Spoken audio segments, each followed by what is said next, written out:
Hello, SpeakerboX Magazine, in conjunction with, in affiliation with, and all those other words that mean we do shit together, is bringing you an up close and personal interview with the man, the myth, the legend.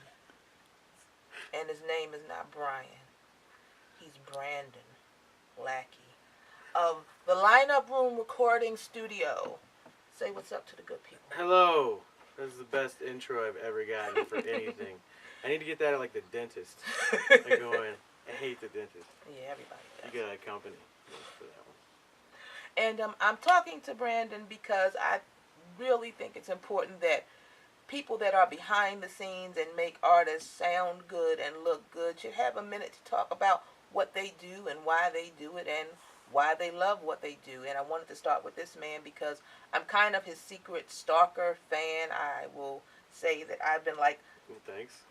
Listening to like anything that you had anything to do with like forever cool. and ever and ever. So I was really anxious to do this. So I'm not going to be a fangirl. I'm not going to cry. I'm going to be okay. You would be the one and only, so I appreciate it. Okay, let's start from the beginning, like the very, very beginning. Where are you from originally? And kind of go from there. North Carolina. Okay. 6th grade to Harford County. Okay. Harford County High School to Towson University. Went there, got involved with Baltimore hip hop at Street Legal with Mark. I kind of interned there. No, I kind of forced an internship upon him. How does one do that? I just was there all And the just time. didn't leave? Yeah, I would just be there all the time, like just soaking up whatever I could to learn. And then somebody says, "Who's that guy? He's the intern." Yes, I don't know. I was like, I will help you. He never really had anything for me to do. Like, I would volunteer for whatever. I was just available. I just wanted to be around where it was happening and just kind of soak up what it was like to run a studio. And Mark was nice enough to put up with me for a while, so I appreciate it. Okay. Why hip hop? I think I had this conversation with someone like last week too, and I think what it is, it's like if you were kind of an 80s kid, a lot of people really related to not just rap, but like punk, or you had like rock and roll with like my dad's generation. So for me, that's just the music that was just like kind of gave a voice to the kind of inner fuck you that you kind of have, against everything when you're kind of growing up and you're like, fuck this, I want to do shit my way. So with hip hop, I just kind of related to it.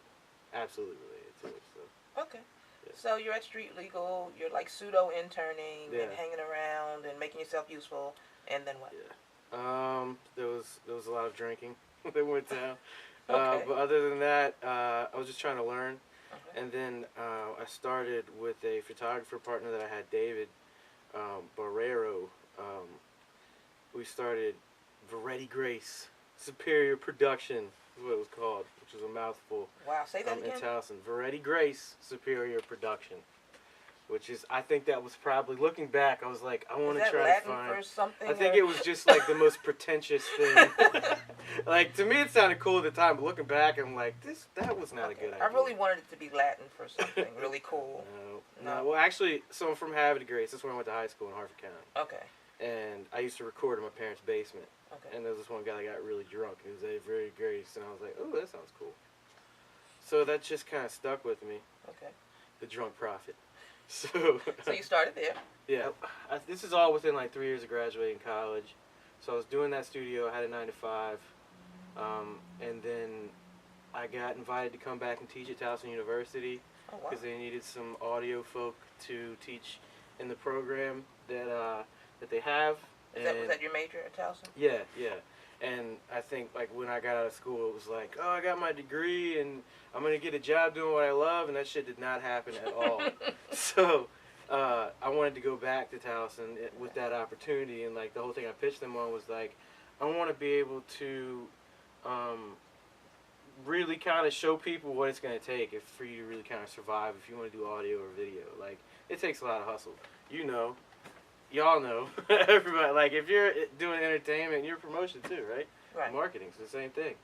It takes a lot. So I wanted to take that. So I was at 2 years teaching at Towson, or 3 years, and then I ended up somewhere during that period.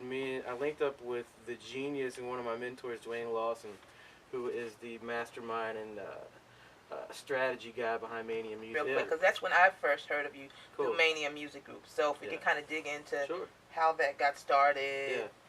how'd you pick the talent you brought on board, and all that type of thing. All right, so we had I think the roster initially. I was already doing projects with Ron, who's Ratman Ron G. Okay. And me and him were doing stuff together. He was a client at the studio, and I liked him, and he was just full of energy, and he was crazy talented. And then Midas, or who's DDM now, I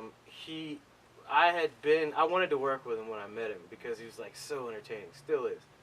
And so me and him were about to start a project. Okay. And then there was Kane. So I was kind of working with those two, and then when I met Dwayne, he and Kane had been talking.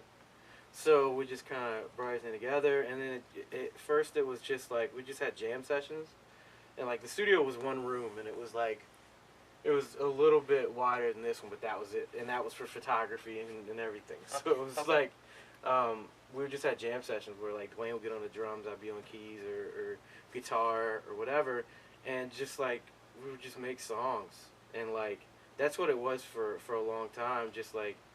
And we would just, like, the guys would all spit, and, like, just seeing everybody's, like, talent was just, it's crazy. Like, we had such a good time with that, because everybody, they were all competitive. It was a healthy, it was like, we're a family, you know what I mean? So it was a healthy, competitive type thing, where it was, like, all the artists were trying to outdo each other.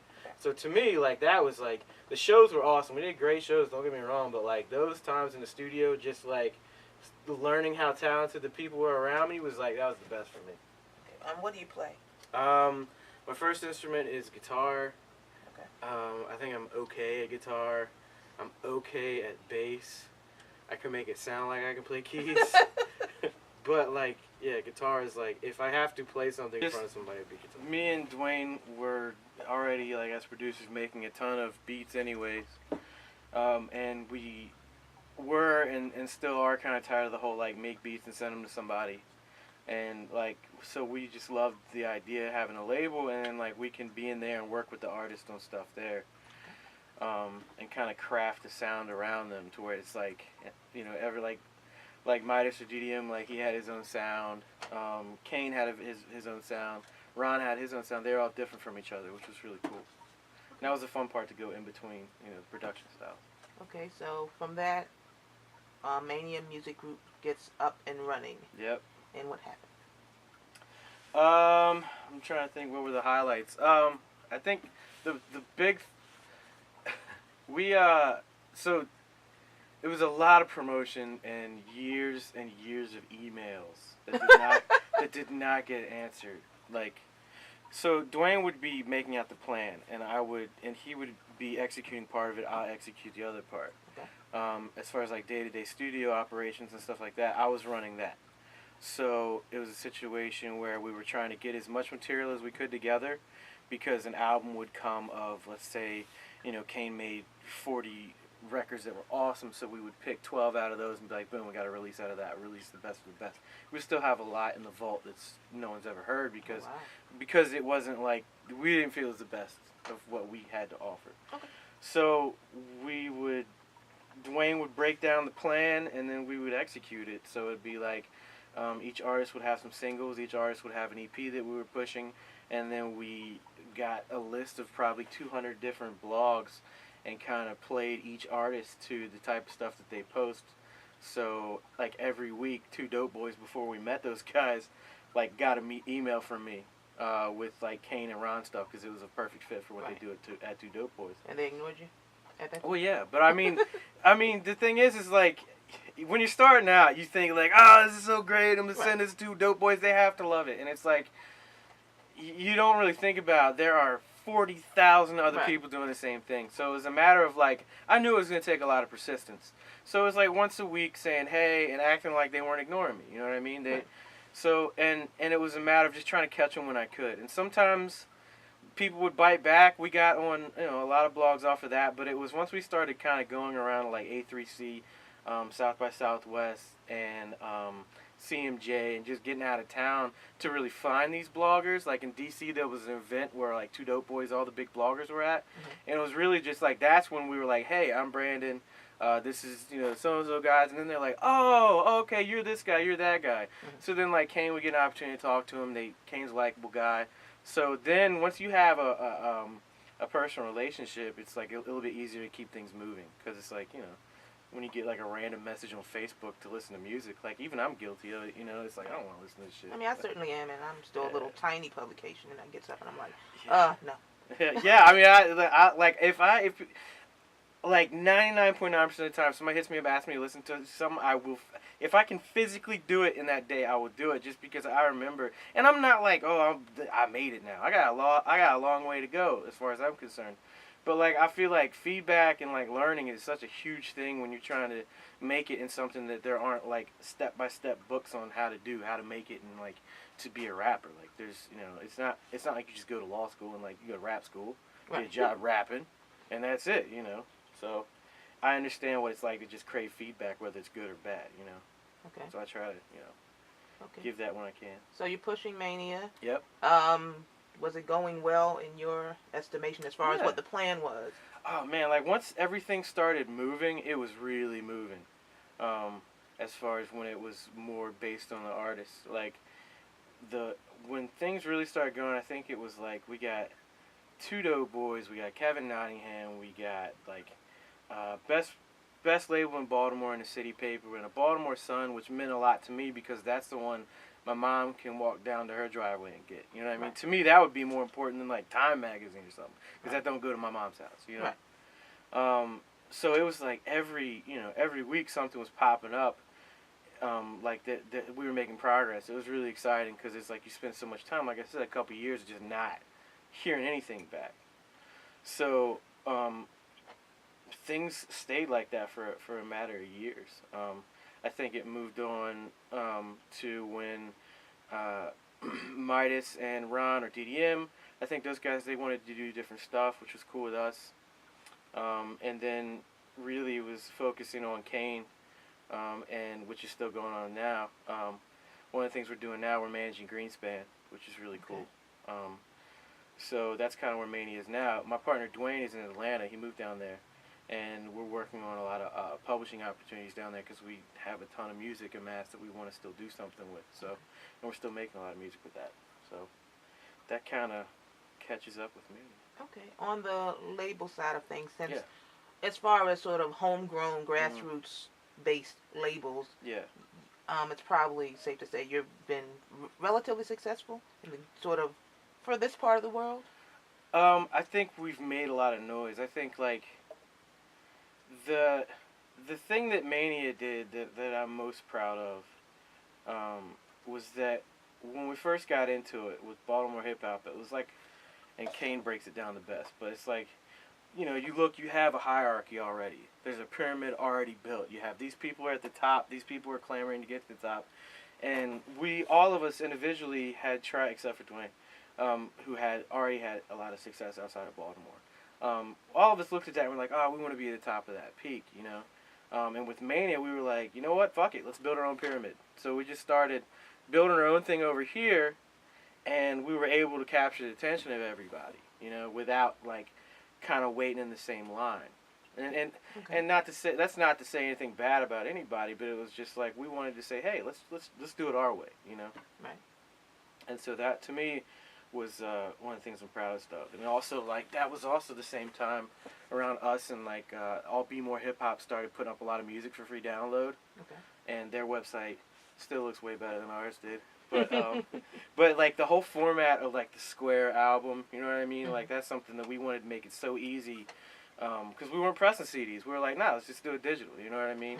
It's really hard. Like, getting handed a CD is like, I don't even know you, and you're asking me to commit like an hour of my time. Like, I'll send you a link. How about that? And it just, make it a little bit easier. So to me, those were the things, like the accomplishments. And with Mania, we got artists in Spin Magazine, Double XL, The Source, a lot of stuff like that, which is really cool. And like at the time, it felt like, we doing it. But it's like, to me, looking back, it's like the little things that like had somewhat of an impact on Baltimore hip hop. To me, you know what I mean? That mean the most, because I'm a student of Baltimore hip hop, Okay, well, since you are a student of Baltimore hip hop, what would you say about Baltimore hip hop? Any sort of commentary you'd want to make about it? Yeah.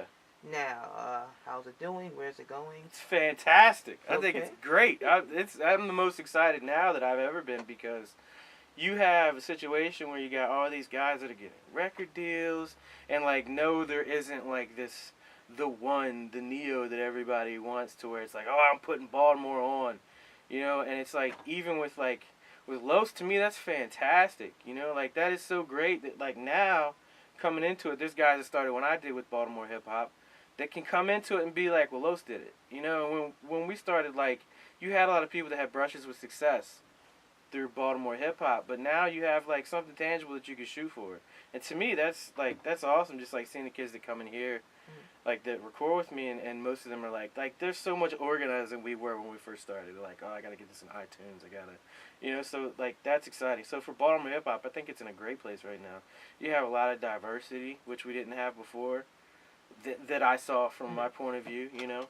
I think it's, you know, I think it's great. I like every time I see somebody make any success from here, in here, whatever. To me, I tip my hat, and I'm happy for them. Like, you'll never catch me being somebody that's like, I don't want somebody to be successful. Talking about Be More Hip Hop, you mentioned Greenspan and that you were working with him. What are you doing with him? With Greenspan, so me and Dwayne at Mania, kind of finished up his last album. Kind of were like, all right, we we're able to develop records, like we need something here, something here, something here to kind of fill the album out, and then we mixed it here, mastered it at Modtown. Shout out to Matt, and and so one of the things we're doing is kind of trying to implement a lot of the strategy that we had that was successful with Mania with Greenspan, because like with his music, to me it's an easy sell. Like, I listen to stuff and it's like my wife likes it, everybody likes it, you know. So it's not a hard sell. I think it's just a matter of like really a serious launch, and kind of like a media assault, I guess is a good way to call it. Right. A good way to do it, because like with him, it's like his music is so good. It's just gonna be a matter of getting it to people and Yeah, and I did hounding hear the some shit of it out of it. on Pandora. Oh, cool. Yeah, he's got a lot of stuff on there, man. Greenspan is like, we like worked with him, like off and on for stuff. Just we always cross paths with him. And just now it kind of made sense for us to link up, and I'm excited. We have a lot of things in the works. Okay. Moving away from Mania for a little bit, we're here actually at the Lineup Room recording studio. So, what is this in the circle of life that is Brandon Lackey? Good. So the Lineup Room, to me, like, my passion is working with artists. So, and mixing, like more and more mixing is starting to kind of dominate what I think about and what I want to do. So the Lineup Room is kind of a place for me to work with artists. It's a comfortable environment. It's my studio. It's where I like to mix, but like my focus here is kind of artists that are career-driven artists. Career artists is what I call them, and that's why like a lot of the releases that I have here, people release on iTunes and things like that. It's like goes towards things, and like the cool thing that I started is basically like a mix house, because I took a lot of the relationships that I made across the country with the label, and I was able to reach out and be like, hey, you know, I'm mixing records now, so if you have anything you want to send me. So I get a lot of stuff from DC through Interloop Records, and all around that I'm lucky enough to be able to mix. So what I'm focused on now is kind of trying to help cultivate the scene here. I linked up with Tay and Brain Rap, who have a company called Shows What We Know. And basically they have the same idea as me, where it's like throw dope-ass events and give people an opportunity to connect. And if it's music, then it's just going to be a really good performance. It's not going to be like 14 artists. I can't listen to Prince for 8 hours. I'm sorry. I love Prince, but I can't go to a show for that long. Right. So we want to have, so one of the things we decided to do is like the Record Breakers event, which was just for bloggers and DJs. And our thing was like, I always want to connect with bloggers and DJs, because they're the record breakers. You know what I mean? Right. Those are the people that you have to talk to. That like, you get them excited about their music. You know what I mean? And that's awesome. You know, they're the ones that can really sway opinion. And plus, no one ever like tries to cater to them. So I was like, well, let's show some love to these guys, you know, and have them, you know, event. And then at Shockwave Records, people kind of know it more for kind of like a punk rock or a metal record shop, but the people there are really cool. I thought Don Trunk would be a good match for that because he's hip hop, but it's like it has a lot of crossover appeal to it. You know what I mean? So going along with that, we have some more events coming up this summer. We have an event coming up in May at the 8x10. It's called Schmeekness, and it's on the same day as Preakness, and basically it comes from fuck Preakness, let's have our own thing. It's like, I don't like big hats or horses, fuck that, come to Schmeekness. Okay. So that, yeah, so like what we're trying to do at those type of events is just like really try to cultivate the type of like shows that we want to go to, you know? So, and then like with that, with the lineup room, I'm focusing on mixing and recording, being a part of as many cool projects as I can. I also teach classes here on recording and mixing, just like I taught at Towson. Okay. We have recording space, or rehearsal space here. I'm trying to think of anything else that we do. Oh yeah, and I can't forget my new family that I've created, the Home Recorders and Mixers Meetup. And what that is, we started with 9 members here, and what it is now, we got like 126 members, and we have a get-together once a month. We did one at Towson University. Usually it's here, and it's just people that record and mix, whether they do it at home. We get people that own studios too, that just come hang out and trade techniques. Okay, and you have those here? Yeah, every month. The next one is April 22nd. Okay. Yeah, and we have some cool stuff in the works. We just got sponsored by a friend of mine, Ampslam, or Tom from Ampslam, which is a really cool local music website in Baltimore. He sponsored the Record Breakers event, and it's kind of like SoundCloud, but it's more Baltimore. It's cooler, and it's you upload your music. He's working on a lot of really cool things because he's actually a lawyer too, so he's got plans for it. So it's a really cool thing to be a part of early on. Okay. Yeah. Cool. What's next in the works? You mentioned that you had like a lot of stuff coming up. What's the big thing coming up that you're probably most excited about? Just being a part. I can't let too much out, but like just being a part of as many cool projects as possible is what I'm excited about. I also have a baby coming in July. Okay, well that's an exciting project. To me, that's what I'm focused on. Like as far as like big life events, but like. With the lineup room, I want to continue to push it to be a hub for cool music in Baltimore, like in hip hop. It doesn't have to be like, oh, it's, you know, to me, it's like a middle ground for hip hop where it's like there aren't any expectations for the lineup room. Like it doesn't have to be one type of hip hop. It could be whatever. Okay. You know? So that's kind of what I'm excited about. Okay. And Schmeekness. Schmeekness. It's gonna be great. So if people want to find you in cyberspace and social media and all that good stuff, yeah, how would they do that? Lineup Room everywhere. Lineuproom.com. Lineup Room on Twitter. Also on Twitter, Belack, Bealack. Facebook, find me Brandon Lackey. I'm always talking about audio. Instagram, Belack or Lineup Room. And I think that's probably it. That's probably it. Yeah, I'm wherever I need to be. I'm supposed to, you know. Okay. I'll throw something up. Well, thank you very much for your time. I definitely appreciate it. No problem. This has been a pleasure for me. I've been dying to do this now. Thanks. This is like I've successfully stalked you now. I've actually got you in a room for a time and talked to you and asked you everything I wanted to ask you. So you're the most effective stalker ever because I never noticed that was happening. Thank you very much. She's lying. Okay, and shout out to Dubscience, Ruben Gregory behind the camera, who always is kind enough to come out with me and do things like this. I appreciate you, sir. And from Speakerbox Magazine, I'm Petula Caesar, and I'll see you soon. SpeakerBox all day. SpeakerBox, that's where I'll be. Speakerbox.com, reading, watching, and shit.